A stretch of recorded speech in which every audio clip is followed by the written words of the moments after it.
In the month of February, most people around the country are still dealing with winter weather, but here in California, the vast majority of us, the spring has started.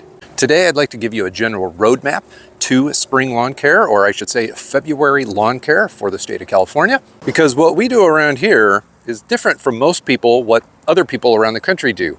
And we have a whole bunch of different kinds of grass types. They're all different.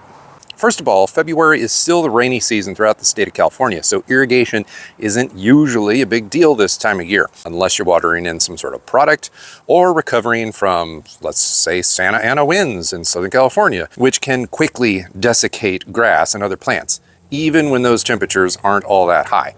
Obviously, if your area is going through a dry spell, then getting water in the lawn with irrigation once a week, starting roughly now, that's a must. Keep the grass green. Nobody wants to see brown, flammable plants.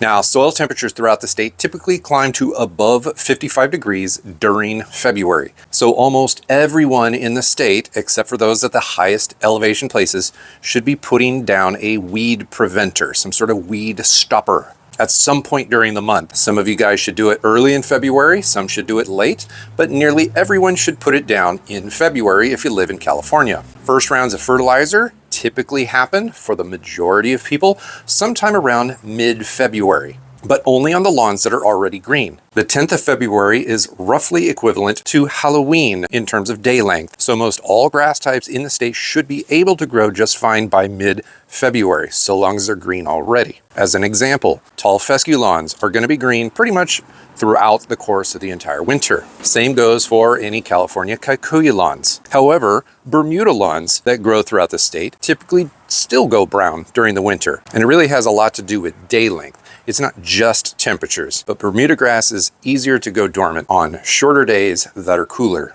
If it's still brown by mid-February, wait a little bit longer, but not much longer. Also in the month of February, winter weeds should be killed at this time of year if you have a lot of them. If you don't have very many, then I wouldn't worry too much about it. You don't want to wait until later in the spring, because at that point, daytime temperatures in lots of parts of the state could very easily get up into the high 80s or even low 90s. Many of us will be seeing those regularly in the middle of spring. The exception to this would be those mountain areas, again, and the coastal areas that don't really warm up as much due to that moderating effect of the coastal airflow, so the marine layer. It's hard and slow to kill those weeds when the temperatures are below 60 degrees. So make sure to wait until your temperatures are above that if you want to be efficient about this whole process. But it's equally hard to kill these things off when the temperatures are up into the 90s. This sounds crazy, but this makes a big difference. Last year, we had an 80-degree day in the end of January. So even if you wait until the month of March, you might start seeing some upper 80-degree days very easily. Taking your February lawn care one step further, if you really want to have a great lawn this year, then February is one of the best times of the year for most California lawns to aerate them. Running a core aerator over your lawn, that's one of those machines that you kind of rent for half a day from your local tool rental or your big box store. Those things can quickly introduce airflow into the root zone of your grass, helping to jumpstart all of the microbial activity in the soil that we want. That activity is actually going to release more nutrients into your grass, causing it to thicken up and spread, even if you don't fertilize it. Now, also, mowing needs to start happening more often. I don't know, I want to say most, but many California lawns get mowed weekly, even throughout the course of the winter. But by February, the grass starts growing faster. So 2 times a week mowing allows for that grass to stay taller without ever getting overgrown. This is an important point. We want to cut the grass more often, but not very low. Make sure to not cut the grass super low, but do cut it more often. Let's start with 2 times a week.